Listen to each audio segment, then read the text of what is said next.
प्यारे दोस्तों, कैसे हैं आप लोग। आई होप घर पे होंगे, स्वस्थ होंगे, मस्त होंगे और अच्छे से पढ़ाई कर रहे होंगे। मैं आपकी दोस्त शिल्पा चौधरी। तो आज के इस वीडियो में जैसे कि आप चल रहे हैं बायोलॉजी का चौथा चैप्टर जनन स्वास्थ्य, ठीक, ह्यूमन हेल्थ, रिप्रोडक्शन हेल्थ चल रही है। तो कुछ पॉइंट है जैसे कि जनन स्वास्थ्य में हो गया था। अब हम पढ़ने वाले हैं बाध्यता क्या होती है। जैसे कि हमने पढ़ा जनसंख्या नियंत्रण कैसे की जाती है, ऐसे बहुत सारी विधियां हैं जिससे जनसंख्या नियंत्रण किया जा सकता है, ठीक, जनसंख्या को रोका जा सकता है। ऐसी बहुत सारी प्रौद्योगिकी चलाई गई थी। और अब बाध्यता क्या होती है, इसी के तौर पर फिर क्या होगा। बाध्यता मतलब पहले समझे कि बाध्यता मतलब होती क्या। जैसे कि आपने सुना होगा, इस पूरे संसार में सुना होगा कि बहुत सारे ऐसे व्यक्ति हैं, बहुत सारे ऐसे कपल्स हैं जो क्या अपने जैसे संतान उत्पन्न बिल्कुल नहीं कर सकते, ठीक। सुना होगा अपने घर में या घर के बगल में या कहीं भी सुना होगा, देखा भी होगा कि ऐसे बहुत सारे कपल्स हैं जो क्या होते हैं अपने जैसे संतान उत्पन्न नहीं कर सकते। यानी स्त्रियों को, ऐसी बहुत सारी स्त्रियां हैं जो अपने जैसे संतान को नहीं, जिसे हम क्या बोलते हैं, बाज बोलते हैं, ठीक। लेकिन बहुत सारे गलत मतलब निकालते हैं कि मतलब सारी गलतियां, मतलब सारी कमियां किसमें होती है, स्त्री में। लेकिन ऐसा बिल्कुल नहीं होता है। सारी कमियां यानी सारी कंडीशन किसमें, स्त्रियों में नहीं होती। सारी कमियां स्त्रियों में नहीं होती है, तब जबकि दोनों में होती है। लेकिन ज़्यादातर लोग क्या कहते हैं, स्त्रियों को दोष देते हैं, लेकिन ऐसा गलत बात है, ठीक। कमियां होती हैं दोनों में, लेकिन दोष किसी एक पर दिया जाता है, ये गलत बात है, ठीक। कमियां दोनों में होती है, दोनों की वजह से क्या होती है, संतान उत्पन्न नहीं होती। तो वही आपकी क्या कहलाएगी, बाध्यता। क्या कहलाएगी, बाध्यता, इनफर्टिलिटी कहलाएगी, ठीक।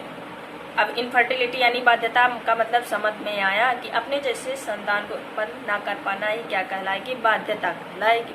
जैसे कि मैंने एग्जाम्पल के तौर पर आपको बताया, बहुत सारे ऐसे व्यक्ति हैं, बहुत सारे ऐसे कपल्स हैं जो अपने जैसे संतान उत्पन्न नहीं कर पाते हैं। स्त्रियां भी हैं जिसे हम बाज बोलते हैं, ठीक। तो कमियां दोनों में याद होती है, हमेशा याद रखना कि कमियां दोनों में होती है, ठीक। तो चलिए शुरू करते हैं कि बाध्यता क्या है।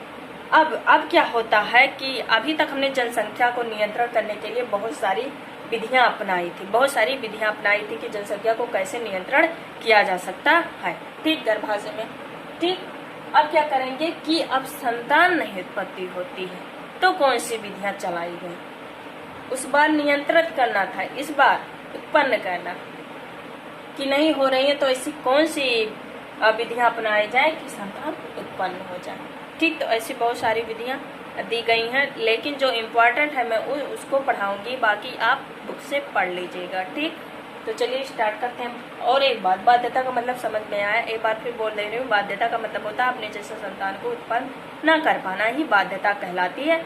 इसलिए ऐसी बहुत सी सारी प्रौद्योगिकी चलाई गई है जिससे क्या हो, संतान उत्पन्न हो सके, ठीक। तो चलिए देखते हैं कौन सी ऐसी प्रौद्योगिकी चलाई गई, ठीक। तो सबसे पहले हम देखेंगे सहायक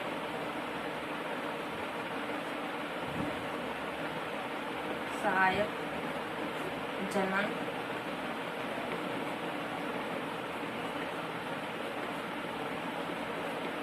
बहुत सारी ऐसी प्रौद्योगिकियां चलाई गई। जनन सहायक, ये हालिया सहायक जनन प्रौद्योगिकियां चलाई गई।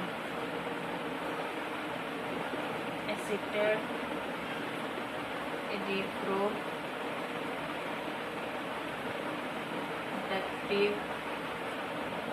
रिप्रोडक्टिव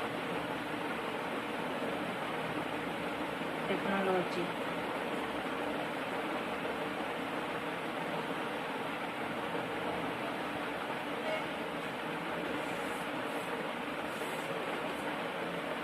ठीक। ये समझ में आई आपको पॉइंट कि ये बाध्यता का मतलब होता है अपने जैसे संतान को उत्पन्न न कर पाना। इसलिए बहुत सारी क्या की गई, सहायक जनन प्रौद्योगिकियां चलाई गई। इसमें कौन कौन सा होगा अभी हम पढ़ेंगे, यानी असिस्टेड रिप्रोडक्टिव टेक्नोलॉजी, ठीक। बहुत सारी प्रौद्योगिकियों में कौन सी प्रौद्योगिकी आएगी। सबसे पॉपुलर आपका कौन सा है, सबसे परख नली। ये परख नली क्या होती है, परख नली ये प्रकनली क्या होती है, यानी टेस्ट ट्यूब बेबी, सॉरी प्रकनली शिशु, ये सबसे पॉपुलर है। इसकी सहायता से क्या होता है, संतान उत्पन्न की जाती है। ठीक, अभी देखिए तो इसकी इंग्लिश क्या होगी, टेस्ट ट्यूब बेबी, ये होगा। ठीक, प्रकनली शिशु टेस्ट ट्यूब बेबी, ये क्या होती है, ये क्या होती है। ठीक, इसी प्रकनली शिशु को क्या किया जाता है, इसी माई प्रकनली शिशु के माध्यम से क्या होता है, संतान को उत्पन्न किया जा सकता है। ठीक, कैसे, तो आइए देखिए कैसे। जैसे कि ये फिगर आपने देखा हो, एक बार नहीं हजारों बार आपने देखा हो, क्या है, मादा जनन अंग। ठीक,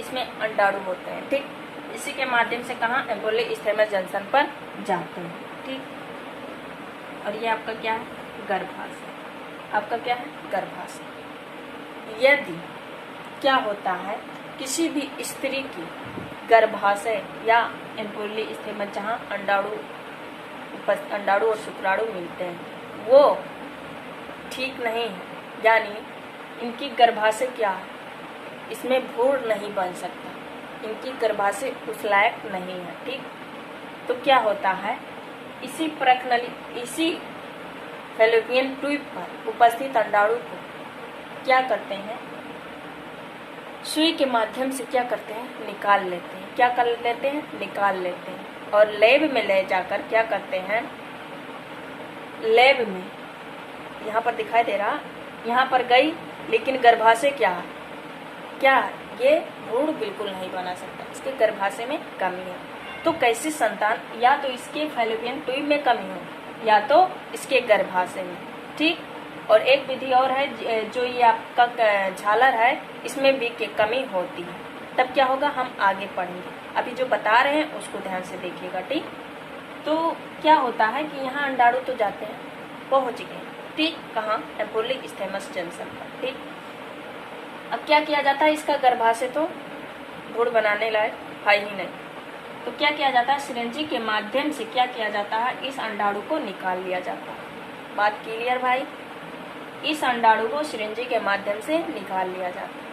उसके बाद क्या किया जाता है, लैब में लिया जाता है। लैब में ले जाकर क्या किया जाता है, नर के शुक्राणु से क्या किया जाता है, के साथ क्या किया जाता है,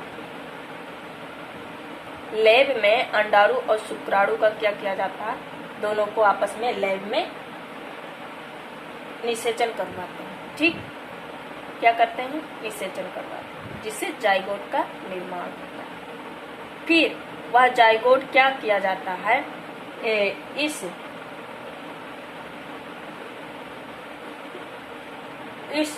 स्त्री की अंडवाहिनी पर क्या किया जाता है, सिरिंजी के माध्यम से डाल दिया जाता है। या तो योनि के माध्यम से सीधे गर्भाशय में डाला जाएगा, या तो एम्ब्रियो स्टेमस जंक्शन पर डाला जाएगा।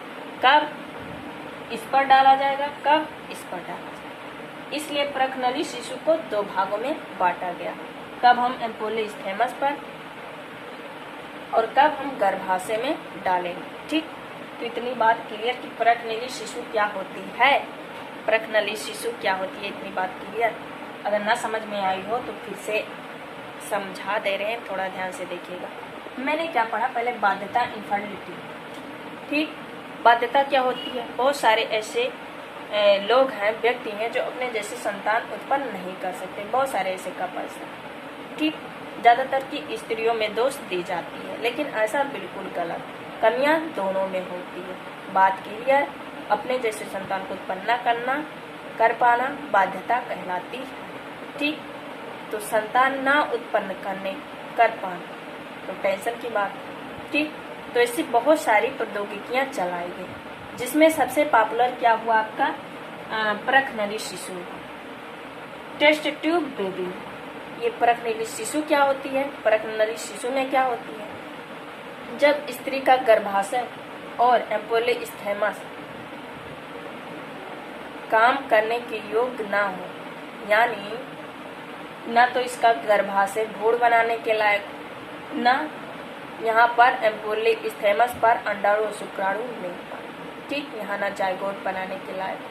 तो ऐसे में क्या किया जाता है, ठीक, ऐसे में क्या किया जाता है कि सिरिंजी के माध्यम से इस अंडाणु को निकाल लिया जाता है और लेब में जाकर नर के शुक्राणु को लेकर और इस सिरिंजी के माध्यम से इस अंडाणु को निकालकर लेब में ले जाकर शुक्राणु के साथ क्या करते हैं, निषेचन करवाते हैं और एक नई जाइगोट का निर्माण होता है, ठीक। और उसी जाइगोट को क्या कहते हैं, उसी जाइगोट को फिर इसके एम्पोलिस्थेमस पर डाल देते हैं सिरिंजी के माध्यम से, या इसके योनि के माध्यम से सीधे गर्भाशय में डाल देते हैं। कब गर्भाशय में डाला जाएगा, कब एम्पोलिस्थेमस पर डाला जाएगा, इसके लिए परकनली शिशु को 2 भागों में बांटा गया है, ठीक। इतनी बात क्लियर।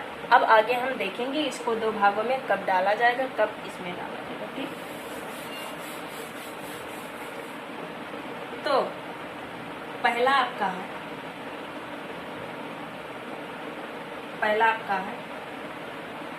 ZFT, यानी जाइगोट इंट्रा फैलोपियन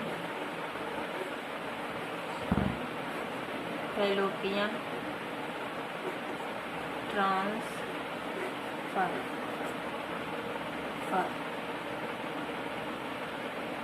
यानी एक तो आपका ये है JFT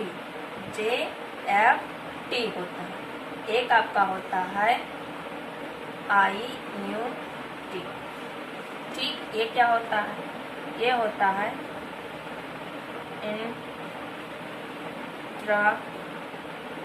इंट्रायूट्री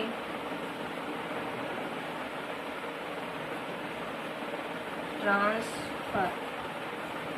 इतनी बात की है, यानी परकनली शिशु को 2 भागों में बांटा गया। एक ZFT,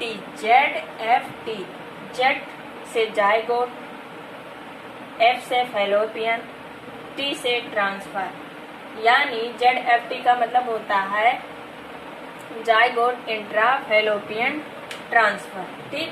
और IUT होता है इंट्रा यूट्रीन ट्रांसफर। ये दोनों क्या होते हैं मुझे बिल्कुल समझ में नहीं आया, ठीक। तो टेंशन काहे ले रहे हो, समझा रहे हैं ना, तो कहाँ समझाएं, यहाँ पर समझाएं।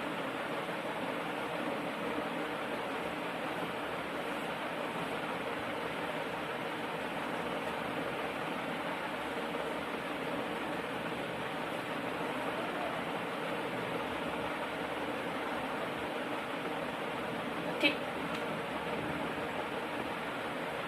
ये दिखाई दे रहा है क्या, जाइगोट इसका मतलब होता है कि जैसे क्या होता है, कहाँ लिखे जगह, ये इतनी बात समझ में आई, मैं इसको मिटा दूँ, इसको सहायक जनक प्रौद्योगिकियों में सबसे पॉपुलर परकनली है, ये तो पता चल गई। अब क्या होता है,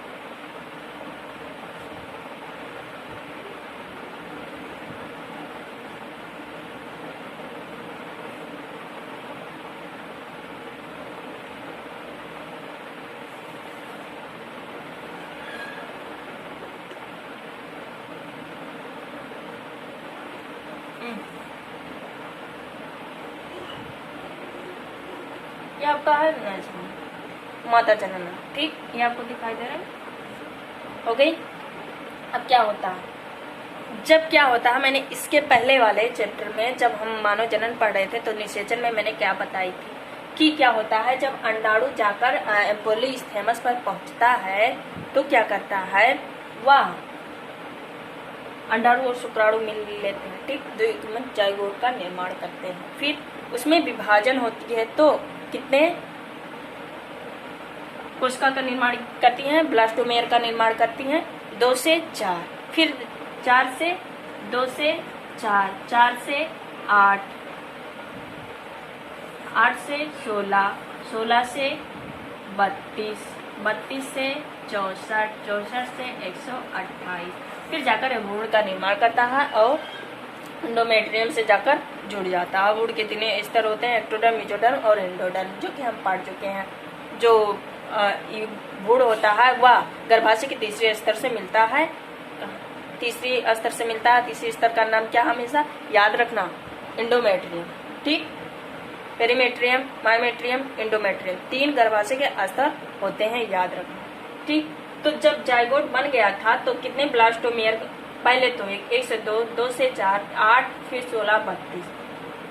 तो ये आपको जो 8 दिख रहा है, जब अंडाणु और शुक्राणु को लैब में आपस में निषेचन करवाया गया तो क्या होता है कि जब 8 ब्लास्टोमेयर का निर्माण होता है तो क्या होता है, जब 8 ब्लास्टोमेयर बनते हैं, याद रखना, ये हम पढ़ा चुके हैं। अगर ना देखे हो तो जाकर मनोजनन में के निषेचन, मतलब निषेचन जो भाग पॉइंट पढ़ाए थे उसमें हम बहुत डिटेल में पढ़ाए थे। ठीक, तो जब 8 ब्लास्टोमेयर बनेंगे तो क्या होगा, तब क्या होगा, एम्पोलीस्थेमस पर क्या होगा, इंजेक्शन के माध्यम से, तो क्या होगा, इंजेक्शन के माध्यम से एम्पोलीस्थेमस पर छोड़ा जाएगा। ठीक, और अगर क्या होगा, 16 से 32 यानी 8 से अधिक ब्लास्टोमेयर का निर्माण हो तो योनि के माध्यम से सीधे जाकर गर्भाशय में छोड़ा जाएगा, जिससे नए संतान की उत्पत्ति हो सकती है। तो जो 8 ब्लास्टोमेयर बनाएगा वही क्या कहलाएगा, ZFT। 8 ब्लास्टोमेयर को जब एम्पोलीस्थेमस पर, जब 8 ब्लास्टोमेयर का निर्माण होता है और उसको एम्पोलीस्थेमस पर छोड़ा जाता है तो वह आपका होता है ZFT। जब 8 से अधिक ब्लास्टोमेयर का निर्माण होता है और उसको योनि के माध्यम से सीधे गर्भाशय में डाला जाता है तो वो क्या होता है, IUT, इंट्रायूट्रीन ट्रांसफर। इतनी बात क्लियर, यदि लिखना चाहें तो लिख लें। तो ठीक समझ में आए, एक बार और जल्दी से रिवाइज कर दे रहे हैं। आशा करती हूँ कि आपको अच्छे तरीके से समझ में आ गया होगा। ठीक,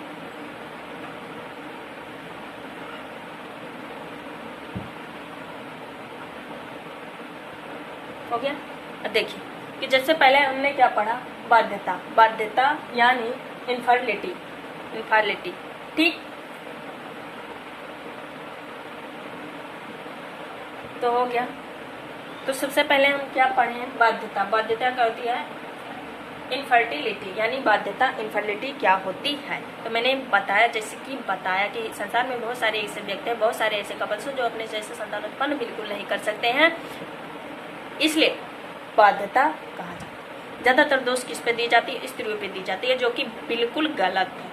कमियां दोनों में होती है, दोष दोनों को दी जाती है। ठीक, अन्ना उत्पन्न कर पाना स्त्रियों में, इसलिए उन्हें क्या बोला जाता है, बाज बोला जाता है। ठीक, तो क्या होती है बाध्यता कि अपने जैसे संतान को उत्पन्न करना ही क्या कहलाती है, बाध्यता।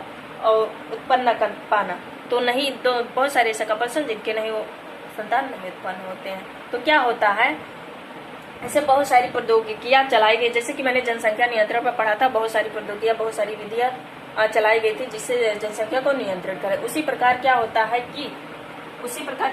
कि अब कितनी अजीब बात है, जब जनसंख्या बढ़ रही थी तो उस पर क्या रोकथाम लगाई गई। अब जब नहीं हो रही है तो उस पर क्या किया जाता है, उस पर प्रौद्योगिकियां चलाई जा रही हैं। ठीक, तो क्या होती हैं, सहायक प्रौद्योगिकियां। ठीक, तो उसमें सबसे पॉपुलर जो होती है प्रौद्योगिकी, यानी सबसे पॉपुलर जो प्रचलित हैं विधियां, वो आपकी क्या होती है, प्रखनली शिशु, टेस्ट ट्यूब बेबी। ये क्या होती है, जब क्या होता है, कोई भी व्यक्ति अपने जैसे संतान उत्पन्न नहीं कर पाता है तो इस प्रखनाली माध्यम से संतान को उत्पत्ति की जा सकती है। कैसे, जब स्त्री के गर्भाशय या एम्पोलीस्थेमस क्या हो, विकसित ना हो, यानी भ्रूण ना, गर्भाशय भ्रूण का निर्माण ना कर पाए और एम्पोलीस्थेमस जंक्शन पर जाइगोट का निर्माण ना हो पाए, तो ऐसे कंडीशन में क्या किया जाता है कि सिरिंज के माध्यम से क्या होता है, एम्पुली इस्थेमस पर अंडाणु तो गए, उसको क्या किया जाता है, निकाल लिया जाता है, ठीक। और लैब में जाकर नर के शुक्राणु से क्या किया जाता है, निषेचन करवाया जाता है, जिससे नए जाइगोट का निर्माण होता है, ठीक। नए जाइगोट का निर्माण होता है। जब जाइगोट का निर्माण किया हो जाता है तो क्या होता है, या तो इसके एम्पुली इस्थेमस पर डाल दिया जाता है सिरिंज के माध्यम से, या तो योनि के माध्यम से सीधे इसके गर्भाशय में डाल दिया जाता है। कब गर्भाशय में डाला जाएगा, कब एम्पुली इस्थेमस पर डाला जाएगा, ठीक। तो इसलिए इस परक नली शिशु को दो भागों में बांटा गया, एक ZFT याद रखना, जाइगोट इंट्रा फैलोपियन ट्रांसफर, और दूसरा IUT यानी इंट्रा यूट्राइन ट्रांसफर, ठीक। ये कब होगा, जब क्या होगा, मैंने ऐसे बताई थी कि जब यहाँ अंडाणु जाएंगे और शुक्राणु यहाँ जाएंगे तो जाइगोट का निर्माण करेंगे, 2 ब्लास्टोमियर का निर्माण होगा, 2 से 4, फिर 4 से 8, तब जब 8 ब्लास्टोमियर का निर्माण होगा तब क्या होगा, तो एम्पुली इस्थेमस पर डाला जाएगा, जिसे हम क्या बोलेंगे, ZFT। और जब 8 से अधिक ब्लास्टोमियर का निर्माण होगा तो उस जाइगोट को कहाँ डाला जाएगा, योनि के माध्यम से सीधे गर्भाशय में डाला जाएगा, जो आपका कहलाएगा IUT। ये आपकी प्राक्नली शिशु की विधियां और उसके प्रकार हो गए, ठीक। और एक बार जब हम लैब में जाते हैं और नर के शुक्राणु और इससे निकालकर अंडाणु का जब निषेचन लैब में करवाते हैं तो एक नई जाइगोट का निर्माण होता है। ये जाइगोट इस स्त्री में न डालकर किसी दूसरी स्त्री में डाल दिया जाता है, उस स्त्री को हम क्या बोलते हैं, ठीक। अगर समझ में आएगा कि जब क्या होता है कि जैसे लैब में लेकर गए, वहाँ शुक्राणु और अंडाणु दोनों का निषेचन करवा, नए जाइगोट का निर्माण कर, ठीक।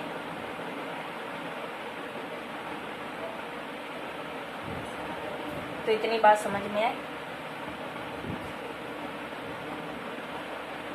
तो ये आपका पूरा था बाध्यता परकता में जो प्रौद्योगिकी, पहला प्रौद्योगिकी परक नली शिशु। आई होप आशा करती हूँ आपको समझ में आ गया होगा। अब दूसरी विधि क्या होती है हम वो देखेंगे, जो उतारना चाहे तो उतार।